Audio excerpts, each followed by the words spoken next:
Hi friends, எல்லாம் எப்படி இருக்கீங்க? நல்லா இருக்கீங்களா? Welcome to our channel. இன்றைக்கி புடலங்காய் விதையை வச்சு எப்படி சட்னி பண்ணலாங்கிறத பார்க்க போகிறோம். நீங்கள் காயை பொரியல் பண்ணிவிட்டு அந்த விதையை தூக்கி எறிஞ்சிருவீங்க. அதை இது மாதிரி சட்னி அரைச்சி சாப்பிட்டு பாருங்கள், சூப்பராக இருக்கும். வாங்க எப்படி பண்ணலாங்கிறத பார்க்கலாம். நீங்கள் ஒரு டைம் இந்த சட்னி செஞ்சு சாப்பிட்டுட்டீங்க அப்படின்னா இனிமேல் அந்த விதையை வேஸ்ட் பண்ணவே மாட்டீங்க. வாங்க எப்படி பண்ணலாங்கிறத பார்க்கலாம். அதுக்கு ஒரு கடாயில் 2 ஸ்பூன் ஆயில், நான் 1 ஸ்பூன் தேங்காய், 1 ஸ்பூன் கடலெண்ணெயும் சேர்த்திருக்கேன். 3 ஸ்பூன் உளுத்தம்பருப்பு, 2 ஸ்பூன் கடலைப்பருப்பு. நல்லா பொரிஞ்சதுக்கப்புறம் 2 கொத்து கறிவேப்பிலை, ஒரு வரமிளகாய், உங்கள் காரத்துக்கு ஏற்ப நீங்கள் சேர்த்திக்கோங்க. 4 பல்லு பூண்டு, 10 சின்ன வெங்காயம்,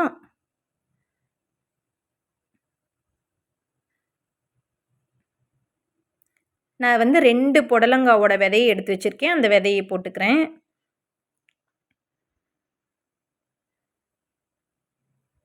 நல்லா வதக்கி விட்டுக்கோங்க. இதுக்கு தண்ணியில் எதுவுமே சேர்க்க வேண்டாம். அதிலிருந்தே தண்ணி விடும், அதுலேயே நல்லா வணங்கிடும்.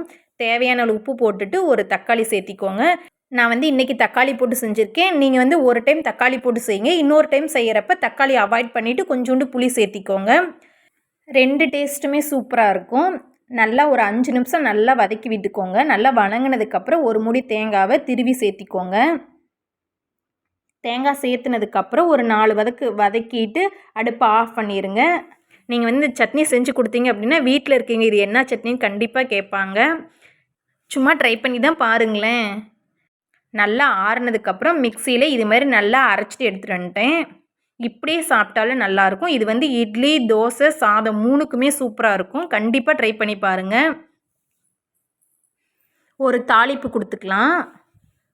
தாளிப்புக்கு எண்ணெய் ஊற்றி கடுகு, கறிவேப்பிலை, 2 வரமிளகா போட்டிருக்கேன்.